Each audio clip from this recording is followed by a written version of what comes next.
오늘 하나님께서 우리에게 주실 말씀은 구약성경 에스겔 23장입니다. 에스겔 23장 22절에서부터 35절까지의 말씀을 함께 교독하시겠습니다.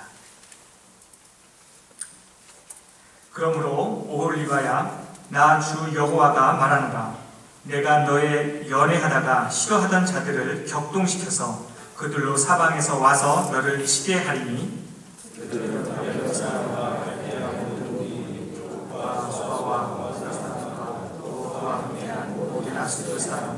준수한 소년이며 다 방백이며 금이며 다 말타는 자들이다.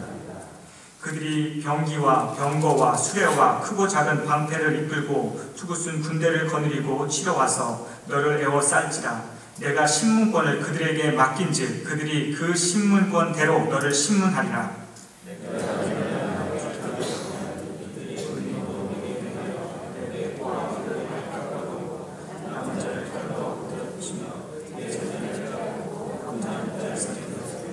또 내 옷을 벗기며 내 장식품을 빼앗을지라.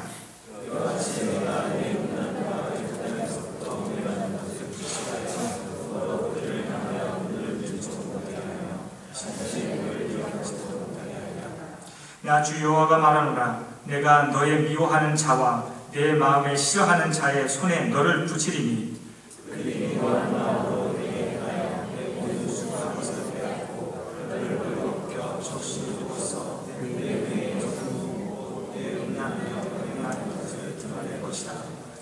내가 이같이 당할 것은 내가 음란히 이방을 쫓고 그 우상들로 더럽혀졌음이로다.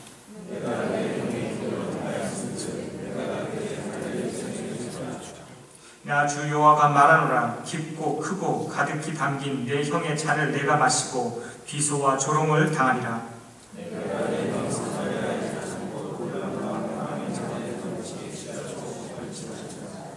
내가 그 잔을 다 기울여 마시고 그 깨어진 조각을 씹으며 내 유방을 꼬집을 것은 내가 이렇게 말하였음이니라. 나 주 여호와의 말이니라.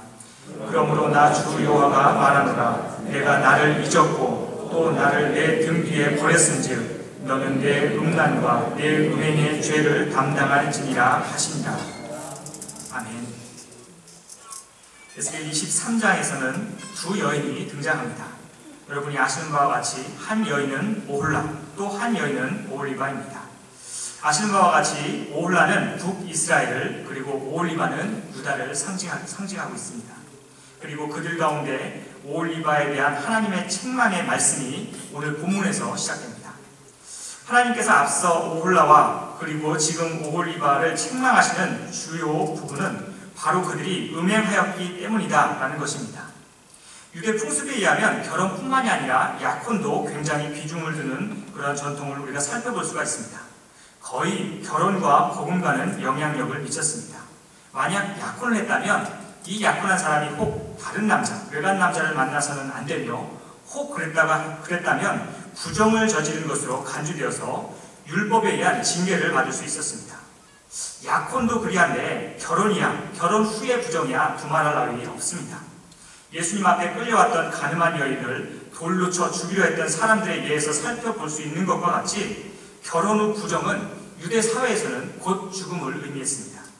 그런데 오늘 에스겔 말씀을 통해서 북이스라엘뿐만이 아니라 남유대가 음행하였다라고 이야기하면서 하나님은 유대의 죄를 낱낱이 드러내십니다. 사실 이스라엘은 하나님과 영적으로 특별한 관계 가운데 있는 민족입니다. 여러분도 아시는 바와 같이 이집트에서 막 탈출한 이스라엘은 사실 이스라엘 이집트 문화에, 그 이집트의 이방 문화에 익숙해 있던 사람들이었습니다. 하나님의 말씀에, 하나님의 부르심에 익숙지 않은 사람들이었습니다. 그러한 이스라엘을 하나님께서는 시내산에서 율법을 주심으로 말미암아 하나님의 백성들이 살아야 할 길을 그들에게 정확히 말씀해 주셨고, 그리고 그 말씀대로 살 때 여호와 하나님인 내가 너희의 하나님이 되겠다라고 약속해 주십니다. 인간이 하나님의 말씀을 지켜 따라 살면 그 인간을 하나님께서 책임져 주시고 돌보아 주시며 그들의 하나님이 되시겠다라고 말씀하신 것입니다. 그리고 그들에게 약속해 주신 것입니다. 그런데 이스라엘이 이 약속을 깨버립니다. 온전히 하나님만을 바라본 것이 아니라 때에 따라서 하나님이 아닌 것을, 그리고 자신들에게 힘이 되어줄 만한 그것들을 찾기 시작합니다. 그러한 것을 음행하였다라고 이야기하시면서 하나님께서 죄다라고 지적하고 계십니다. 오늘 음행하였다라는 단어를 사전에서 찾아보면 정조를 지키지 않았다라는 것으로 번역할 수 있습니다. 즉 그들이 자신들에게 있어서 신랑이 되어주실 그 하나님을 저버리고 다른 것을 믿으며 의지하며 살았다는 것을 이야기합니다. 북이스라엘은 아수르를 의지하다 결국 아수르에 의해서 멸망을 당하게 됩니다. 그리고 그 과정을 고스란히 지켜본 북남유다는 오히려 그 북이스라엘의 전차를 그대로 밟게 됩니다. 그들 역시도 아수르를 이은 바벨론의 소국을 자처하며 명맥을 겨우 유지해 오다가 다시금 그것을 벗어나기 위해서 하나님이 아닌 애굽을 의지하기 시작합니다. 그리고 이에 분노한 바벨론에 의해서 결국 이 유다마저도 멸망을 당하게 됩니다. 그들은 자신이 살아가는 역사 속에서 자신들의 정치적 수완과 능력으로 그 역사에서 스스로 살아나갈 길을 자기 힘으로 찾고 있었습니다. 또 그렇게 자신의 힘으로 그것을 이겨나갈 것이라고 생각했습니다. 그러나 결과는 어떠합니까? 우리가 아는 바와 같이 그들은 이방 민족의 침입으로 인하여서 역사 속에서 살아남은 것이 아니라 역사 속에서 사라지게 됩니다. 그들이 간과한 것이 있었습니다. 그것은 바로 그 역사를 이끌어 나가는 것이 인간이 아니라 바로 그 역사의 주인 되어주시는 하나님이라는 사실이었습니다. 그래서 하나님은 그 사실을 그들에게 온전히 깨닫게 해주시기 위해서 그 역사의 주인 되시는 분이 오직 하나님이심을 알게 하기 위해서 유다가 의지하던 그 바벨론을 통하여서 유다를 심판하십니다. 오늘 본문 24절에 보면 그들이 너를 신문하리라 라고 기록되어 있습니다. 본문에서 신문을 의미하는 히브리 단어 미셰파트는 법적인 판결을 의미합니다. 유대가 의지하던 바벨론의 침략이 단순히 힘이 강한 나라가 힘이 약한 나라를 침공한 것이 아니라 하나님께서, 역사를 주관하시는 하나님께서 유다가 그 죄로 인하여서 하나님의 심판을 받게 하기 위해 하나님께서 그 역사를, 그 바벨론을 통하여서 유다를 심판하는 그 역사를 하나님께서 주관하셨다라는 것을 의미합니다. 그리고 그 이유에 대해서 31절에서는 내 형의 길, 즉 북이스라엘이 하나님을 저버린 그 죄를 내가 보았음에도 불구하고 그와 똑같이 하나님을 저버리고 우상 숭배와 영적 타락을 통해서 하나님을 저버렸던 그 죄가 크다라고 하나님께서는 지적하고 계십니다.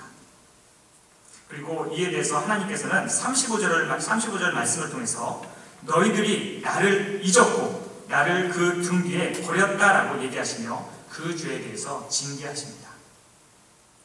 아는 단어를 사전에서 찾아본다는 것은 굉장히 의미가 있는 것 같습니다.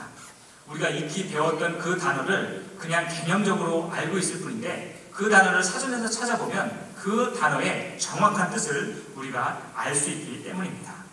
오늘 35절에 그들이 하나님을 잊었다라는 구절, 즉 잊었다라는 단어를 사전에서 찾아보면 그냥 깜빡 잊었다라는 뜻이 아닙니다. 그 잊었다라는 단어를 사전에서 찾아보면 기억에서 지워지다, 혹 기억에서 지워버리다라는 뜻을 지닙니다. 이스라엘이 그리고 유다가 자신들의 주인이 되어주셔서 노예된 자신들을 이집트 땅에서 구원해 주시고 홍해를 건너게 하시며 그 목숨을 구해주시고 40년 그 광야 가운데 친히 먹이시고 입히시고 이끌어주셨던, 그리고 가나안 땅에 들어가기까지 함께하여 주셨던 그 수많은 역사 가운데 함께하여 주셨던 그 하나님을 그들이 기억에서 지워버렸다는 뜻입니다. 수많은 이방의 침입에도 불구하고 그 이스라엘의 보호자가 되어주셨던 하나님, 즉 자신들의 역사 가운데 살아 숨쉬며 함께하여 주셨던 그 하나님을 그들이 기억에서 지워버렸다는 것입니다. 지나온 삶은 그러했지만 내게 있어서 살아왔던 그 날들은 하나님께서 함께 해주셨지만 지금 이 순간, 지금 이 위기 가운데서는 하나님이 아닌 내 눈앞에 보이는 이 힘이, 이 능력이 더 나아 보여서 함께 해주셨던 그 하나님의 수많은 날들에 그 하나님의 그 수많은 은혜들을 내 기억 속에서 지워버린 채 내 눈앞에 보이는 것으로 내가 살기로 결단했다는 것입니다. 그리고 그것이 죄다라고 하나님께서는 오늘 말씀을 통해서 우리에게 말씀해 주고 계십니다. 말씀에서와 같이 내 눈앞에 내 삶을 지켜줄 만한 그것에 마음이 빼앗긴 채로 내 앞에 모실 하나님을 등 뒤로 버린 것입니다.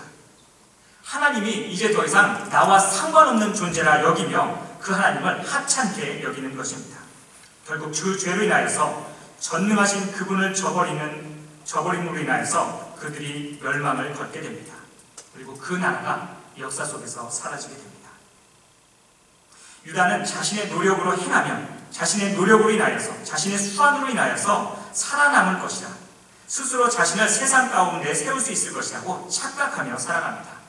그러나 오늘 본문에서도 나오지만 하나님께서 이방 민족을 격동시키시고 하나님께서 그 여호와께서 신문하시고 그 여호와께서 그들을 이방에 붙이시는 것과 같이 역사의 주체는 그 역사를 이끌어 나갈 수 있는 것은 하나님이 아니라 그 역사의 주인 되어주시는 여호와 하나님이심을 오늘 본문은 명확하게 이야기하고 계십니다. 그 역사의 주인 되신 하나님을 오늘 이 말씀을 통해서 온전히 깨닫는 저와 여러분 되시기를 예수 그리스도의 이름으로 축원합니다. 오늘 하나님께서 책망하신 대목 나를 믿다를 반대로 해석하면 나를 기억하다라고 말할 수 있겠습니다. 그 기억하다라는 뜻을 사전에서 또한 찾아보면 생각하여 마음에 두다라는 뜻입니다. 하나님을 향해서 자녀된 우리가 하나님께 드려야 하는 모습이 바로 이것입니다. 내 주인 되신 여호와 하나님을 생각하며 내 마음에 항상 두는 것입니다. 내게 힘이 될 만한 것들, 내게 지금 이 순간 내게 유익이 될 만한 것들을 생각하며 그것을 붙잡고 살아가는 것이 아니라 한순간 한순간을 하나님을 생각하며 그 하나님을 내 마음 가운데 두고 살아가는 것이 오늘 이 땅 가운데 하나님께서 우리에게 말씀해 주시는 것입니다. 그 하나님을 내 마음 가운데 모시며 그 하나님을 생각하며 살아가는 저와 여러분 되시기를 바랍니다. 이것이 그분 앞에 나를 세우는 지혜인 줄 믿습니다. 하나님의 역사는 지금도 계속되고 있습니다. 그리고 그 역사는 지금도 계속 쓰여지고 있습니다. 그리고 그 역사는 지금 이 순간에도 내 삶 가운데서도 계속 되어집니다. 그 역사의 주관자이신 하나님께서 살아계시고 지금 이 순간도 우리와 함께 계시기 때문에 우리가 지금 이 땅을 살아갈 수 있는 것입니다. 오직 그분의 역사 가운데, 오직 그 하나님의 역사 가운데 내 삶을 맡기는 저희들 되기를 소망합니다. 오직 그분의 역사 가운데 온전히 하나님을 생각하며 내 마음에 둠으로 그분의 역사에 내 삶을 전적으로 맡기며 나아가는 저와 여러분 되시기를 예수 그리스도의 이름으로 축원합니다. 하나님의 역사에 내 삶을 맡길 때, 그분의 이끌어 가심에 내 모든 것을 맡겨 나아갈 때, 그때 비로소 내 삶에 새로운 능력과 은혜가 넘칠 줄 믿습니다. 그 이유는 내가 온전히 하나님의 역사 가운데 내 삶을 맡길 때 내 능력과 내 모든 것을 하나님께서 책임져 주시기 때문입니다. 그 하나님의 능력을 의지하며 그 하나님의 역사를 바라보며 그 하나님을 내 마음 가운데 모시며 살아가는 저와 여러분 되시기를 예수 그리스도의 이름으로 축원합니다. 아멘. 기도하겠습니다.